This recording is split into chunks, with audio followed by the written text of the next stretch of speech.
और तुम अंशु के 5% टाइप के भी नहीं हो। अभी तक आपने देखा मैं अपने बचपन के प्यार को ढूंढते हुए दिल्ली से वडोदरा गुजरात गया था और वहां पर मैं अंशिका से मिला जिसने मेरी अंशु को ढूंढने में बहुत हेल्प करी। पर मेरी खराब किस्मत वो मुझे कहीं नहीं मिली। बट एट द एंड जब मैं अंशिका को अलविदा कहकर दिल्ली के लिए निकला तो मुझे अंशिका का एक कॉल आया और फिर मुझे पता चला कि जिसके साथ मैं उतनी देर से अंशु को ढूंढ रहा था वो और कोई नहीं, खुद अंशु ही थी। जिसके बाद बहुत सी चीजें हुई।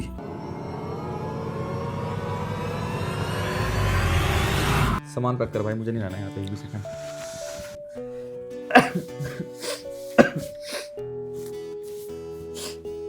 भाई मैं कभी भी किसी से एक तरफा प्यार के चक्कर में नहीं पड़ूंगा।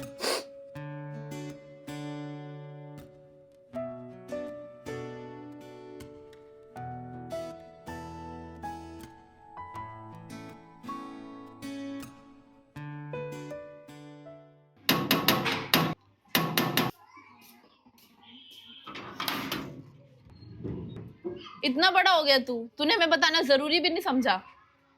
दिल तुड़वाने की कोई वजह नहीं होती। इंसान अक्सर खुद के पांव पर खुद ही कुल्हाड़ी मार लेता है, जैसे कि मैं। ये कहानी आपको थोड़ी कॉम्प्लिकेटेड लग सकती है क्योंकि आप वो देख रहे हो जो अभी तक आपके सामने नहीं आया है और मेरे उदास होने का राज आपको बाद में समझ आएगा। पर अभी के लिए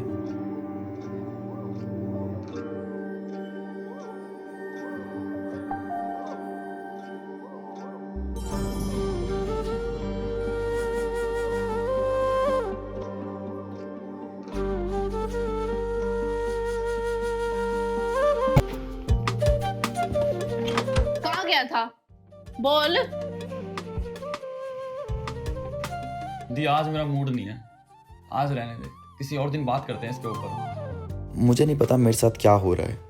मेरे दिमाग में उसकी तस्वीर कुछ इस तरह है, कुछ इस तरह है। तेरे हिसाब से चलेंगी चीजें, तेरा मन होगा तो तू बात करेगा।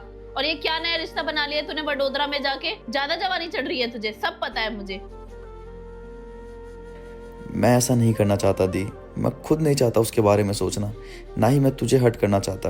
पर मुझे पता है अभी मैं उस हालात में नहीं हूँ कि मैं तुम्हारी इन बातों का सीधे मुंह जवाब दे पाऊँ। इसलिए अभी के लिए सॉरी जो भी मैं करने वाला हूँ। क्या कर रहा है?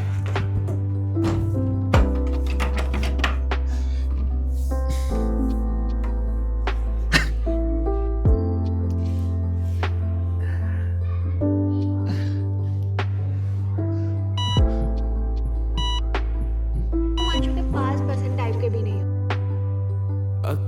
जैसा तुम सोच रहे हो ना वैसा कुछ नहीं है। तुम्हें ये पहले ही पता होना चाहिए था।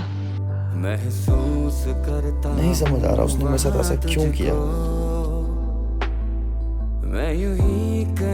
आज तक ये कभी सैड नहीं हुआ, आखिर हुआ क्या है इसे?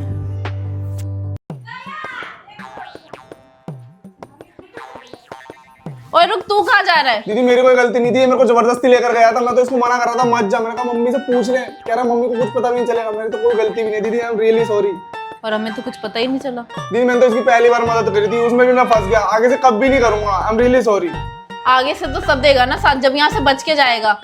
प्लीज मुझे छोड़ दो, मेरी कोई गलती नहीं है। ये तो खुद उस लड़की से दोबारा मिलने गया था। दी मैंने तो उसको बोला था जो भी है भाई एक बार फोन पर कर ले, पर ये मेरी सुनता कहाँ है। चला गया इतनी दूर मिलने उससे, और ऊपर से मेरी एक भी नहीं सुनता। दीदी मैं तो बस उसे प्रोटेक्ट करने गया था भाईचारे के नाते, कि कभी वो किसी मुसीबत में ना पड़ जाए। सब कुछ सच सच बता, ऐसा क्या हुआ वहाँ पे? आत्मा क्यों बना हुआ है ये? आज तक तो कभी ऐसे नहीं किया इसने, आज तक तो कभी इसकी आंखों से एक बूंद आंसू नहीं आया, और आज ये रो रहा है। पर दी तू क्या चाहता है, ये बात तेरे घर जाए?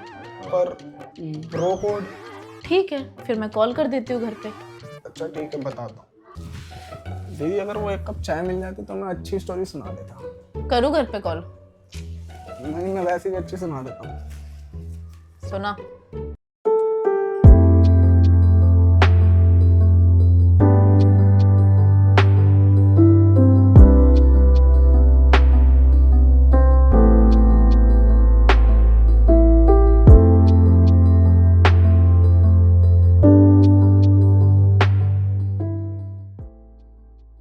मेरी कोई गलती नहीं थी, आई एम सॉरी।